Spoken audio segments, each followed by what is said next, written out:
غير محب الصيد وأنتم حرم إن الله يحكم ما يريد. دینی بھائیوں، اسلامی خواتین، آج سورہ مائدہ کا درس ہوگا آپ کے سامنے. آپ نے تراویح کی نماز میں سورت کو سنا ہے اور اس کے بعد سورہ انعام کا بھی تھوڑا سا حصہ آپ نے سنا ہے. آج کا درس سورہ مائدہ سے، یہ مدنی سورت ہے، یعنی ہجرت کے بعد نازل ہوئی ہے اور اس کا نام مائدہ ہے. مائدہ کہتے ہیں ایسے برتن کو جس میں کھانا رکھا جائے، کوئی سینی ہو، پلیٹ ہو یا ٹرے ہو جس میں کھانا رکھا جائے، اس کو مائدہ کہا جاتا ہے. مائدہ کا ایک ترجمہ دسترخوان بھی دیا جاتا ہے، چونکہ دسترخوان پر بھی کھانا رکھا جاتا ہے اور لوگ بیٹھ کے کھاتے ہیں. اس بنیاد پر دسترخوان بھی اس کو کہا گیا ہے. اس سورت کا نام مائدہ کیوں رکھا گیا؟ اس لیے کہ اخیر میں آیت نمبر 112 میں اللہ رب العالمین کا ایک فرمان ہے جس میں عیسیٰ علیہ السلام کے ماننے والوں نے، جن کو حواری کہا جاتا ہے، تو ان ماننے والوں نے عیسیٰ علیہ السلام سے کہا تھا، کیا کہا تھا کہ کیا آپ کا رب ایسا کر سکتا ہے کہ ہمارے اوپر آسمان سے مائدہ نازل فرمائے؟ یہ درخواست کی تھی، ریکویسٹ کیا تھا ان کے ماننے والوں نے عیسیٰ علیہ السلام سے کہ آپ دعا کریں اپنے رب سے کہ وہ ہمارے اوپر آسمان سے ایک مائدہ نازل کرے. اور کیوں انہوں نے یہ بات کہی تھی؟ مزید اطمینان کے لیے. ان کا ایمان تھا عیسیٰ علیہ السلام پر، لیکن مزید اطمینان کے لیے انہوں نے یہ گزارش کی تھی. جیسے کہ ابراہیم علیہ السلام نے کہا تھا، رب ارنی کیف تحیی الموتى، پروردگار مجھے دکھا دے کہ مردوں کو تو کیسے زندہ کرے گا. اللہ نے کہا تھا اولم تؤمن، ابراہیم کا تمہارا ایمان نہیں ہے؟ قال بلی ولکن لیطمئن قلبی، کہا کہ ایمان تو ہے میرا، لیکن میں اس لیے کہہ رہا ہوں تاکہ ہمیں اور اطمینان ہو جائے. تو ان حواریوں نے، عیسیٰ علیہ السلام کے ماننے والوں نے، جو عیسیٰ علیہ السلام کو مانتے تھے، ایمان تھا، لیکن مزید اطمینان کے لیے انہوں نے یہ درخواست کی تھی. چونکہ اس کا ذکر ہے اس لیے اس سورت کا نام سورہ مائدہ ہے. اس سے پہلے سورہ نساء گزری ہے.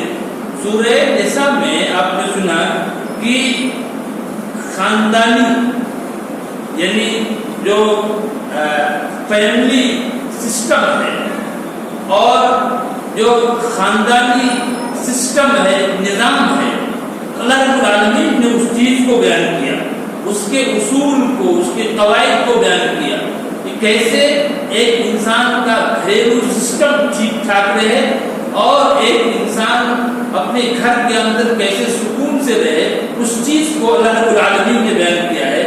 اور اس صورت میں، سورہ مائدہ میں، اللہ رب العالمین نے اسلامی عدالت، اسلامی کورٹس کے قائم کرنے پر اور ایسے ہی فوجداری قانون کا مطلب ہے کرمنل لا، ان چیزوں کو اللہ رب العالمین نے یہاں سورہ مائدہ کے اندر بیان کیا ہے کہ کرمنل کے کیا قوانین ہیں، اس کے کیا ضابطے ہیں، اس چیز کو اللہ تعالیٰ نے یہاں سورہ مائدہ میں بیان کیا ہے.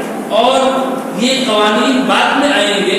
اس سے پہلے اللہ رب العالمین نے یہ واضح کیا ہے کہ یہ دین مکمل ہے، یہ دین اسلام مکمل ہے، یہ آخری دین ہے، اس کے بعد کوئی بھی دوسرا دین آنے والا نہیں، اور یہ مکمل دین ہے، اس بات کا اعلان کیا.